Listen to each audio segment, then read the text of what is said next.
Good afternoon. हम 11th class की biology में फर्स्ट चैप्टर जीव जगत में जीवधारियों के लक्षणों के बारे में जान रहे थे। तो हमने इसके 6 कैरेक्टर्स के बारे में जाना था। वो कौन कौन से लक्षण थे? वो था आपका वृद्धि, जनन, उपापचय, संवेदनशीलता, जीवन चक्र, जीव द्रव्य। पिछली क्लास में हम ये 6 लक्षणों के बारे में पढ़ चुके थे। अब हमारा 7वां लक्षण है कोशिका संरचना। कोशिका की संरचना जीवधारियों में किस प्रकार की होती है? तो कोशिका क्या होता है? कोशिका जीवन की संरचनात्मक एवं क्रियात्मक इकाई होती है। Cell is the structural and functional unit of all living organism या ऑल लिविंग लाइफ। यह जीवन की संरचनात्मक एवं क्रियात्मक इकाई होती है। नई कोशिकाओं की उत्पत्ति हमेशा पुरानी कोशिकाओं से होती है। इसमें 2 प्रकार की कोशिकाओं के बारे में बताया गया है। एक है आपकी प्रोकैरियोटिक कोशिका, दूसरी है आपकी यूकैरियोटिक कोशिका। प्रोकैरियोटिक कोशिका वह होती है जिसमें प्रो यानी होता है प्राचीन, कैरियोटिक यानी कैरियन केंद्रक। वह कोशिका जिसमें प्राचीन प्रकार का केंद्रक पाया जाता है प्रोकैरियोटिक कहलाती है। यूकैरियोटिक में नवीन प्रकार का केंद्रक पाया जाता है और इसमें सारे कोशिकांग उपस्थित होते हैं। तो क्या लक्षण है आपका 7वां है आपका कोशिका संरचना।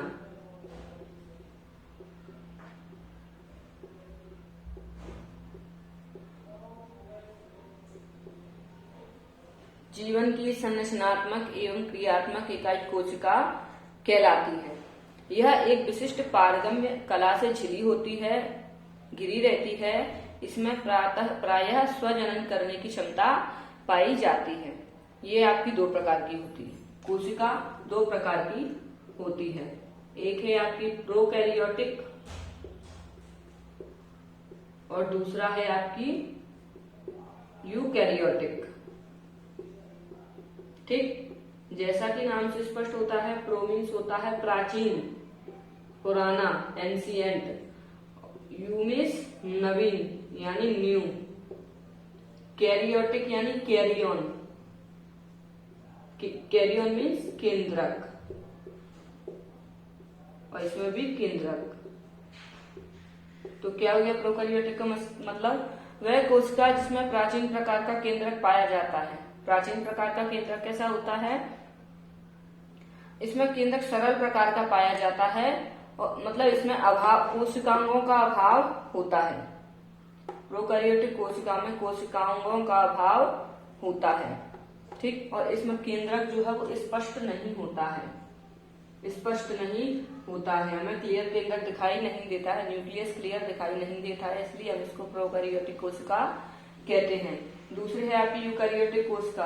वह कोशिका जिसमें नवीन प्रकार का केंद्रक पाया जाता है और इसमें इसमें केंद्रक स्पष्ट होता है। इसमें केंद्रक स्पष्ट होता है और इसमें सारे कोशिकांग उपस्थित होते हैं। सेल ऑर्गेनेल्स जो भी होते हैं वो प्रेजेंट होते हैं कोशिकांग, और इसमें एब्सेंट होते हैं कोशिकांग, इसमें एब्सेंट होते हैं। तो यदि हमें अगर प्रोकैरियोटिक कोशिका और यूकैरियोटिक कोशिका में अंतर करना है तो हम किस प्रकार से लिख सकते हैं? सबसे पहले तो है इसमें प्राचीन प्रकार का केंद्रक पाया जाता है, इसमें नवीन केंद्रक पाया जाता है। इसमें केंद्रक स्पष्ट नहीं होता है, अस्पष्ट होता है, एवं इसमें स्पष्ट केंद्रक पाया जाता है। इसमें कोशिकांगों का अभाव होता है लेकिन इसमें कोशिकांग पाए जाते हैं। ये है आपका एग्जाम्पल है प्रोकैरियोटिक कोशिका का। इसमें है आपका जीवाणु, माइकोप्लाज्मा, जीवाणु एंड माइकोप्लाज्मा। और यूकैरियोटिक कोशिका का एग्जाम्पल है सभी जंतु एवं पौधे, यानी ये सभी प्रकार के जंतुओं एवं पौधों में पाया जाता है। और प्रोकैरियोटिक कोशिका जीवाणु और माइकोप्लाज्मा में पाई जाती है। ठीक, नेक्स्ट है आपका गति। 8वां लक्षण है आपका गति। गति क्या होता है? गति सजीवों का लक्षण है। क्यों? क्योंकि सजीवों में गति पाई जाती है। वे एक जगह से दूसरी जगह मूवमेंट कर सकते हैं, लेकिन निर्जीवों में गति नहीं पाई जाती है। एग्जाम्पल के लिए फॉर एग्जाम्पल के लिए जैसे वृक्ष होते हैं तो वृक्ष अपने ही स्थान पर रहते हैं। वे अपनी जगह चेंज नहीं करते हैं, वे एक से दूसरी जगह नहीं जा सकते हैं, आवागमन नहीं कर सकते हैं, तो उनमें गति नहीं पाई जाती है। हाँ, हालांकि उसके कुछ पौधों के अंग ऐसे हैं जो गति कर सकते हैं, एक से दूसरी जगह जा सकते हैं। तो इसमें हम कैसे लिखेंगे, इसको लिखेंगे, यह मुख्य लक्षण है कोशिका के अंदर जीव द्रव्य का भ्रमण अथवा संपूर्ण भाग का एक स्थान से दूसरे स्थान पर जाना ही गति है। कैसे लिखेंगे, कोशिका के अंदर जीव द्रव्य का भ्रमण। जीव द्रव्य क्या होता है, जीव द्रव्य आपको बताया गया है कि जीव द्रव्य जीवन का भौतिक आधार कहलाता है। क्यों? क्योंकि जीव द्रव्य के अंदर सारी क्रियाएं संचालित होती हैं। कोशिका के अंदर जीव द्रव्य का भ्रमण अथवा संपूर्ण भाग का एक स्थान से दूसरे स्थान पर जाना ही गति है।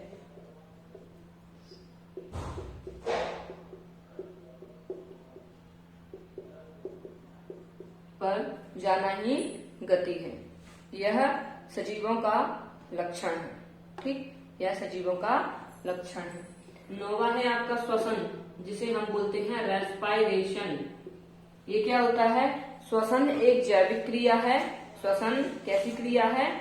यह एक जैविक क्रिया है जिसमें शर्करा तथा वसा का ऑक्सीकरण होता है तथा ऊर्जा मुक्त होती है। श्वसन एक जैविक क्रिया है जिसमें शर्करा तथा वसा का ऑक्सीकरण होता है और ऊर्जा मुक्त होती है। यह ऊर्जा एटीपी के रूप में संचित कर ली जाती है, जिसका हम विभिन्न कार्यों में उपयोग कर सकते हैं। ये भी आपकी 2 प्रकार की बताई गई है श्वसन।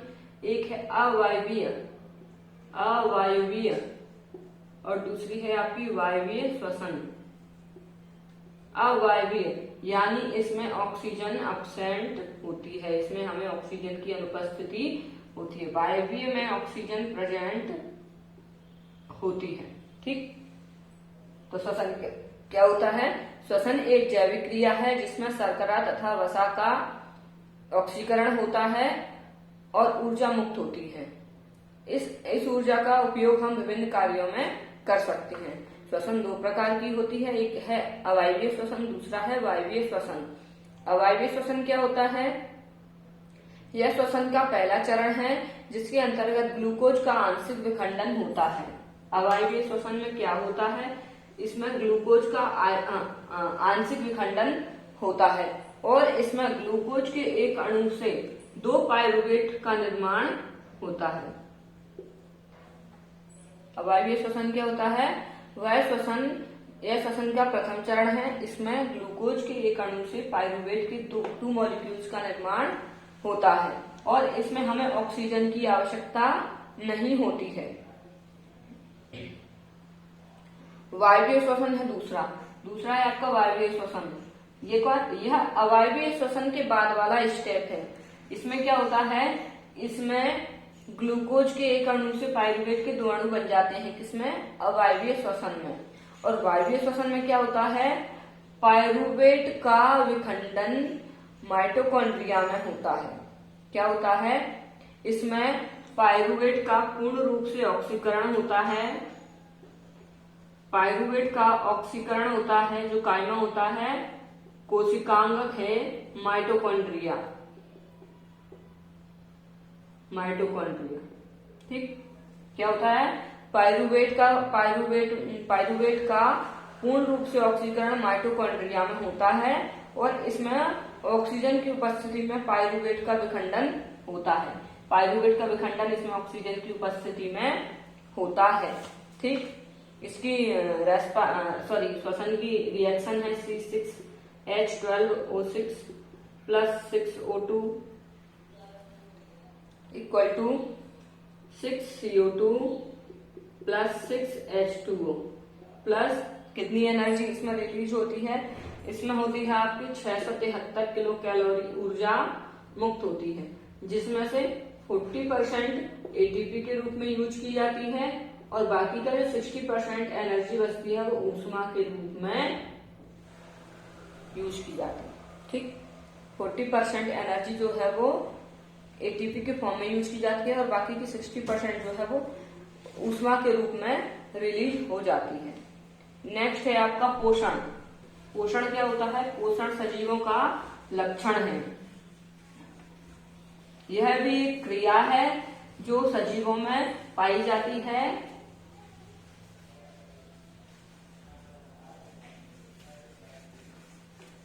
सजीव भोजन करते हैं और भोजन से हमें पोषक पदार्थ प्राप्त होते हैं।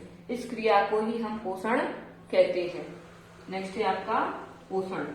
डेफिनेशन इसकी किस प्रकार से लिखेंगे कि सजीवों में यह क्रिया पाई जाती है। सजीव भोजन करते हैं और भोजन से पोषक पदार्थ प्राप्त करते हैं। इस क्रिया को हम पोषण कहते हैं। ये भी आपका दो प्रकार का होता है, स्वपोषी और परपोषी। परपोषी जैसा कि नाम से स्पष्ट है, स्वपोषी यानी स्वयं अपने भोजन का निर्माण करते हैं। परपोषी दूसरों पर आश्रित रहकर अपना भोजन प्राप्त करते हैं।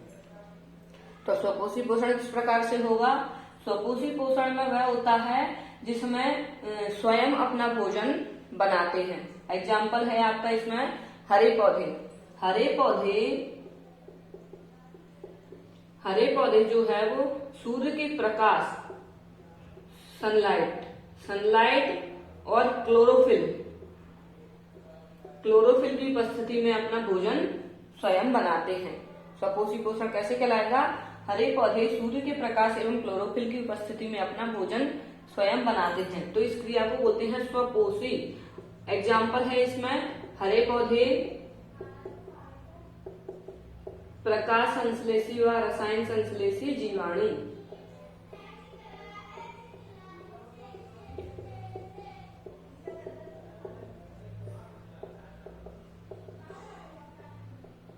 संश्लेषी जीवाणु। और परपोषी पोषण होता है दूसरा।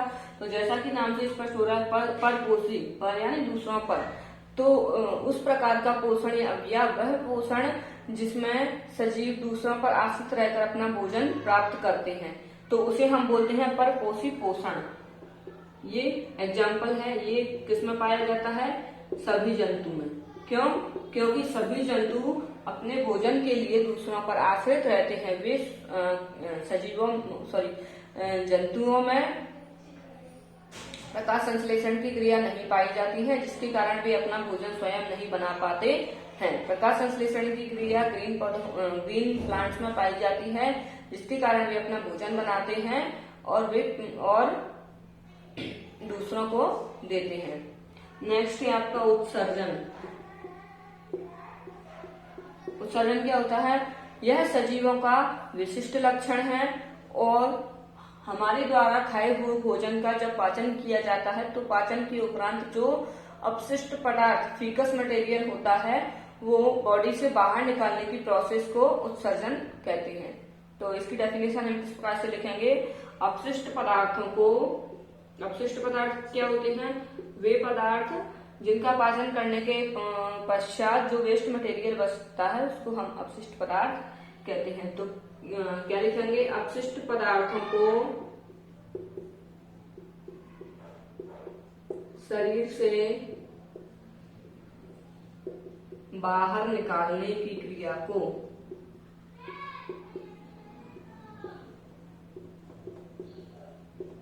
क्या कहते हैं? हम उत्सर्जन कहते हैं। अपशिष्ट पदार्थों को शरीर से बाहर निकालने की क्रिया को हम उत्सर्जन कहते हैं। तो ये हमारे सारे जो हैं, ये जो हमने 11 लक्षण बताए हैं, ये सजीवों के लक्षण हैं। अब इसके बाद हमारा नेक्स्ट टॉपिक आता है जैव विविधता, बायोडायवर्सिटी। तो इसको हम नेक्स्ट क्लास में पढ़ेंगे। आज के लिए इतना ही। Thank you.